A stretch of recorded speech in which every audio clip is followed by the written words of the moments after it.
Well, thanks, everyone, for sticking around. As you know, Tom at Judicial Watch his organization has doggedly pursued Hillary Clinton and exposed her email scandal, drove home to the American public her untrustworthiness throughout the entirety of the campaign season. You guys did the work, basically, that the mainstream media was unwilling to do, right, what Congress was unwilling to do, right, and the Obama administration was unwilling to look into. So based on that, you still have several lawsuits pending regarding the Obama administration, corruption in that, as well as regarding Hillary Clinton. Now that Donald Trump is in the White House, how is your organization's focus going to change, and how do you see wrapping up a lot of those suits that you still have out there pending?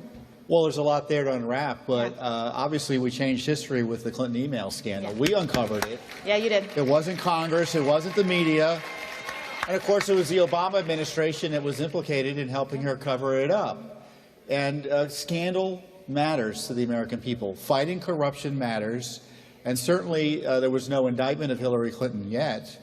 But if there was a grand jury sitting on Election Day, they made their views known on whether Clinton did anything wrong on her email scandal. And we're still in the middle of the email scandal. We're still trying to get all the emails. And frankly, President Trump's administration should consider reopening or pursuing any ongoing criminal investigations related to Hillary Clinton. So what do you still have ongoing? I know the FBI has recovered some of the emails that she deleted. We still don't have all of her emails. We still don't have all the pay-for-play emails. And the Obama administration has slow-walked the release of that information, have been fighting us tooth and nail. The Trump administration has been in office a minute, and so they aren't up to speed as to what needs to be released more quickly and to stop the obstruction.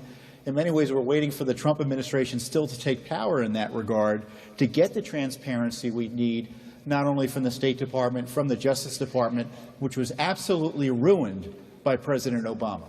Well, and we know a lot of Obama's staff, there's a lot of Obama holdovers that are still within the Trump administration. A lot of the emails that you exposed and a lot of the reporting coming out, this year has been about this shadow government that's basically going on, that's trying to undermine Trump's agenda from the get-go. What can you say to that, and what can Trump do to kind of root out the shadow government that you started to expose? Well, the Obama administration is still there in many ways, and the administration hasn't appointed all the officials they need to appoint to the various agencies. And I say from Judicial Watch's perspective, we're obviously going to be looking at what President Trump is up to. We need to hold the president accountable to the rule of law, and I think he expects that. If he doesn't, he's in for a surprise. But then on top of that, there's this alt government in place, a government staffed by recent appointees or hires of President Obama.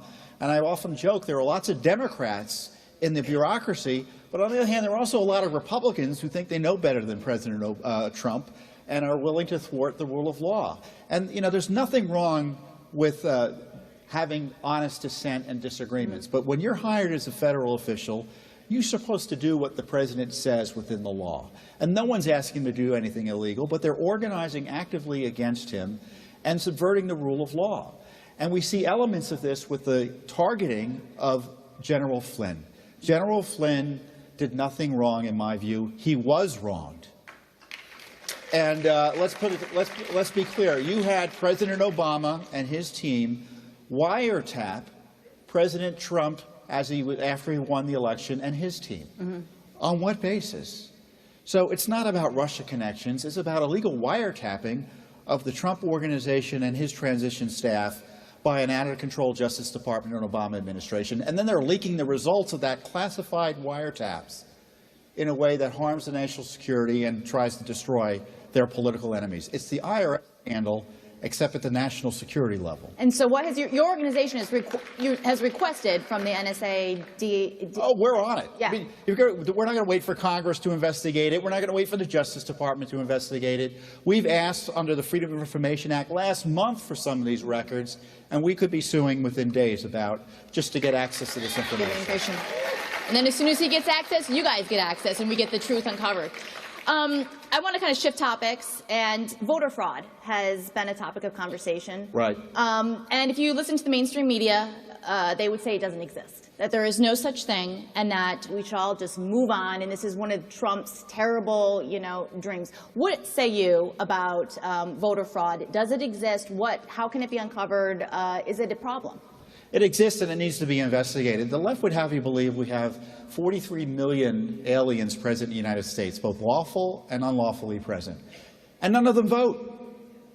Yeah. Now, President Trump would suggest maybe 3 to 5 million of them vote, or others people vote illegally. Well, obviously the number is somewhere in between. It's probably about 1 million or so. But why not ask the question? Yeah. Under the Obama administration, they opposed voter ID. They opposed the idea of even asking someone whether they were a citizen or making sure they were a citizen before they registered to vote. Why on earth would you be opposed to that other than you wanting to be able to steal elections when necessary? Mm-hmm. And we've been fighting for voter integrity at Judicial Watch. We've battled the Obama administration. We sued states to clean up the rolls. But the president's idea about a federal investigation into voter fraud will be the most significant civil rights investigation in a generation. We're on the side of civil rights. We're on the side of the civil rights of American voters who potentially are having their votes stolen from them by the thousands, if not millions, by illegal votes. He should be pursuing this, and it's easy to figure out whether there's voter fraud. And obviously that's why the left is screaming, because they're afraid their jig is up. Yeah, and we don't know what we don't know. And so to say that there's no such thing because we have an investigator exposed it, I think is a nonsensical argument. But President Trump announced that next week he's going to unveil a new immigration ban, a new travel order. What do you think of the old order? What needs to be done to improve the new order? And what should be? Do you like his immigration policy thus far? Only in Washington is it revolutionary to finally enforce the rule of law. He's not doing anything new. He's just enforcing the law as written. People who are here illegally, if you're a criminal who's violent, you're more likely to be deported. But if we run into you and you're here illegally, you could also be deported because you're not supposed to be here. That's a quite sensible approach, and that's what the law is, and it should be no surprise. And the idea that it's controversial that these terrorist-infected states go through more scrutiny before we allow citizens from those states to enter the United States, why is that controversial?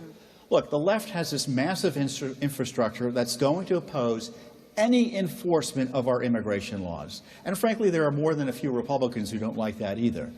So this is only revolutionary because Washington doesn't want what the American people want. And immigration is controversial in Washington, D.C. till Trump because the politicians in Washington wanted to do something the American people didn't want to do, which was grant amnesty. And evidently that ain't going to happen under this president. But in the meantime, we're going to do our work. We're suing San Francisco over their sanctuary policy. So you citizens, you can't rest on your laurels, either through Judicial Watch or on your own. You have to be watchdogs over the government. It isn't over just because President Trump is president. And what can they do? We have zero time left, but, as active, engaged conservatives that want to expose the truth, where can they go to your website? Well, they can go to our website, obviously, at judicialwatch.org, but hold your local officials to account and ask the Congress when are they going to finally start doing what they're supposed to do in terms of government oversight, because we're happy to do the work, but frankly, it's outrageous we're the only ones doing it. But we're happy to do it for you, and it shows you we can change history if you're focused on these issues. Thank you very much. Thank you much. Thanks, Tom. Hey, thank you, Kelly.